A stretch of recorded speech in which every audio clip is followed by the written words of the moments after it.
J'ai l'impression que les garçons vont plus souvent au CDI, surtout sur les ordinateurs, et les filles sont plus sur les tables en train de dessiner. C'est vraiment par groupe. Des fois, il y a des tables où il y a vraiment que des filles, mais ça arrive que plusieurs personnes soient mélangées. Il y a beaucoup de filles qui lisent des mangas, c'est vrai, mais il y a aussi beaucoup de garçons. Et les ordis, je fais pas trop attention, mais ça me choque pas plus que ça. Je le remarque pas. C'est calme et du coup c'est bien entre les cours. Après manger, on va se reposer et voilà. Comme ça après on est bien pour aller en cours. Il y a plus de groupes de garçons et de groupes de filles séparés. Après moi je m'entends toujours aussi bien avec les garçons qu'avec les filles. Donc ça va. La plupart du temps c'est quand même plutôt des filles et des garçons d'un côté. Dans la cour je vois des différences. Plus le niveau est bas, donc 6e, 5e, je vois plus de différences. Par contre, plus ça grandit, j'ai plus l'impression que les filles et les garçons sont à l'aise entre eux. Racontez-moi tout. Non.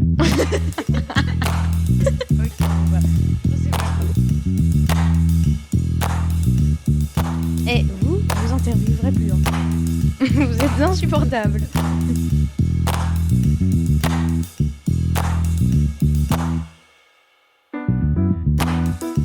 Quand j'étais petite, à l'école élémentaire, j'avais plein de copains. On jouait indifféremment avec les filles et les garçons. On avait même inventé un jeu, le jeu du poteau, avec 4 poteaux et un abri, et des règles très très compliquées. Mes meilleurs amis s'appelaient Mathis, Margot, Léa, Emeline, Victoire et Jules, Eloane et Evan. C'était un groupe joyeux et très bruyant. On était tous mélangés, surtout dans le cours et dans le foyer où on aimait aller quand il faisait froid. On jouait aux jeux de société, au baby-foot. Il y avait aussi une petite bibliothèque, mais on n'y allait jamais, on préférait pouvoir crier dans tous les sens. Je croyais que ça allait toujours rester comme ça, et puis je suis rentrée au collège.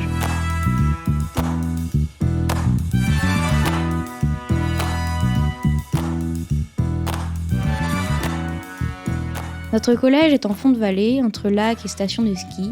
De la fenêtre, on voit des chevaux, des montagnes, beaucoup d'arbres et une maison au milieu des pâturages. On a ce grand paysage sous les yeux toute la journée et ça me donne envie de retourner dans la cour de notre ancienne école. Là-bas, à 16h30, j'avais pas envie de partir tellement c'était bien. Aujourd'hui, je me précipite vers la sortie. Les copains sont allés dans d'autres collèges et on s'aperçoit aujourd'hui qu'on s'est détaché des garçons pour aller dans des groupes de filles. Ça fait longtemps qu'on n'a plus vraiment joué avec des garçons à l'école. Dans la cour, les garçons jouent au foot et au basket, les filles partent au fond ou sous le préau. Dans les salles de classe, les profs n'interviennent pas, les filles sont d'un côté et les garçons de l'autre. On ne se mélange pas. Qu'est-ce qui sépare les filles et les garçons dans les classes ? Pourquoi on invente des frontières à nos espaces et pourquoi on les transforme parfois en tranchées ? Est-ce que c'est pareil dans tous les coins de notre école ? C'est le sujet qu'on a exploré ici. Habiter ensemble le CDI, un podcast réalisé par un petit groupe d'élèves de 4e et de 3e du module radio du collège Saint-Jean à Thônes. Un groupe de filles exclusivement, mais ça, c'est peut-être qu'un hasard. Je m'appelle Martin, j'ai 13 ans, je suis en 5e, je fais du sport, je fais du ski, j'aime bien lire et regarder la télé, j'aime bien les romans d'aventure et d'action et les mangas.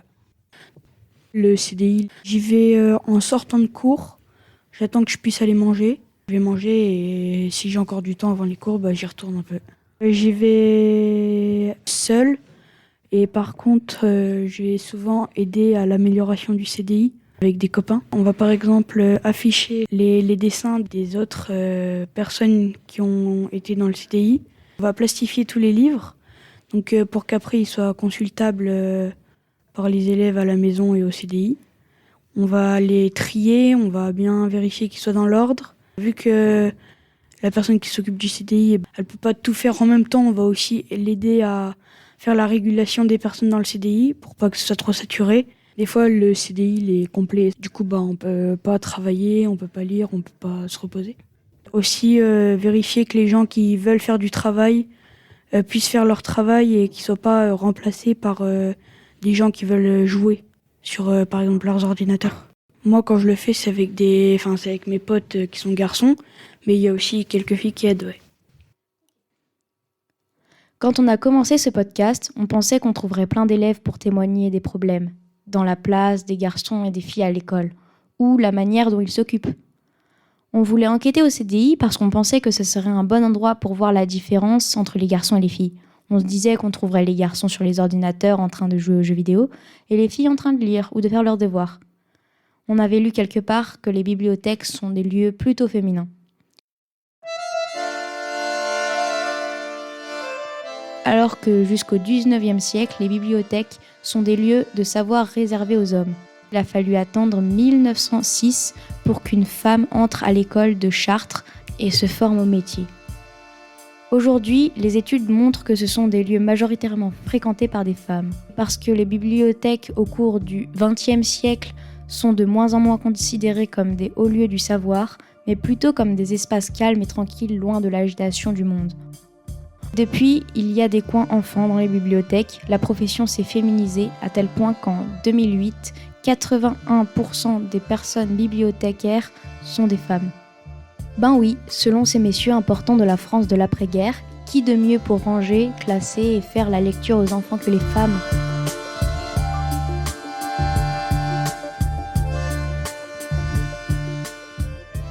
Les bibliothèques sont donc un monde de femmes. Aussi parce qu'encore aujourd'hui, ce sont surtout les mères qui sont chargées d'emmener leurs enfants à la bibliothèque. C'est un peu la même chose à l'école, j'ai l'impression. Ici, notre professeur documentaliste est une femme et je ne sais pas pourquoi, mais j'imagine que c'est pareil ailleurs.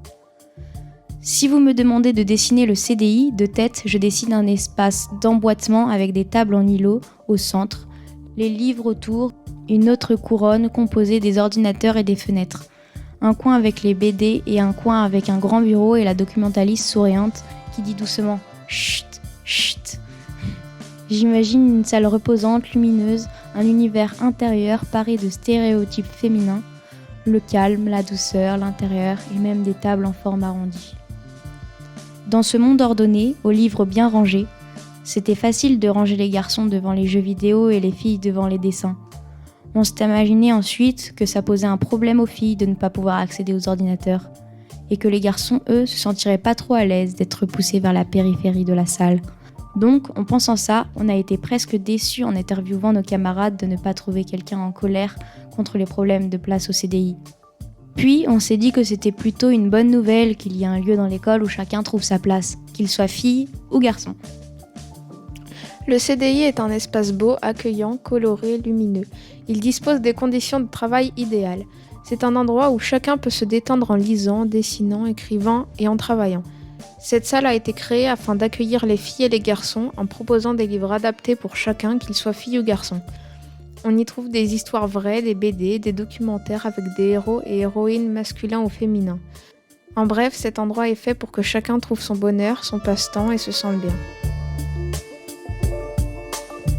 Je m'appelle Juliette et j'ai 13 ans. J'étudie au collège Saint-Joseph à Thônes et le CDI est un endroit où je me sens libre, en tout cas plus libre qu'en classe. Avec les ordinateurs et les livres, on peut faire différentes choses comme étudier avec des professeurs qui pourraient nous aider autre part qu'en classe. Et on peut être avec des amis aussi, c'est plus facile pour étudier des fois. On est en cercle, donc on peut être souvent par 5 par table. C'est des plus grandes tables. C'est de la bonne humeur souvent parce qu'on est là, on peut partager ce qu'on pense, tout ça, ce que tu arrives ici. Enfin, c'est plus facile que travailler, je sais pas, peut-être par 2 en classe. Enfin, c'est moins stressant, quoi. C'est un environnement moins stressant. En classe, c'est très cadré, c'est très organisé. On est tous à une table et puis tu dois faire ça, des exercices, le cours, et après t'apprends. Souvent, les garçons se mettent à côté des garçons, puis les filles à côté des filles. La disposition des tables, en classe, c'est par 2, donc tu vas forcément choisir quelqu'un que t'aimes bien. Souvent, les garçons iront peut-être plus au fond que les filles, alors qu'au CDI, on peut se mélanger, quoi. Peut-être qu'en classe, je sais pas, ça nous dérange. Peut-être qu'ici, dès qu'on parle à un garçon, on est obligatoirement amoureuse de lui, alors que pas du tout. On peut avoir des amis garçons, mais généralement on se mélange pas trop. C'est rangé par rangé les tables. Ce serait bien qu'on peut juste assembler des tables pour que ça fasse des tables de 4.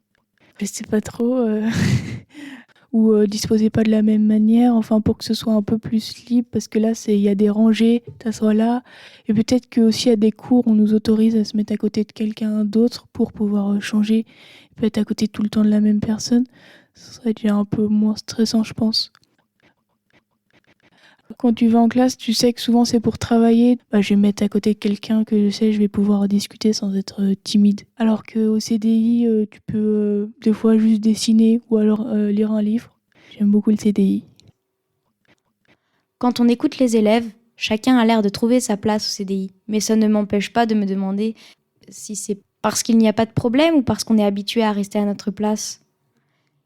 Il y a plein d'endroits dans notre vie où on arrive à se mélanger. Mon ancienne école, les campings, les centres aérés. En fait, tous les lieux où on était tellement occupés à la même activité qu'on ne pense pas à nos différences. Je me dis aussi que c'est peut-être une question d'âge. Comme dit Camille, au collège, plus on est jeune et moins on se mélange.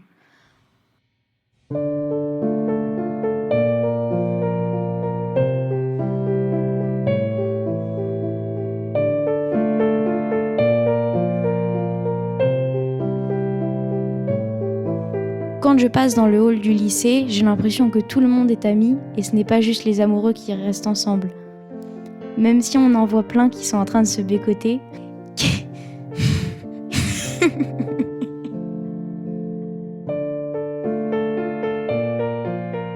Qu'est-ce qui fait qu'après le collège, on s'intéresse à nouveau les uns aux unes et aux autres ? Il ne me reste plus qu'à attendre le lycée pour le savoir.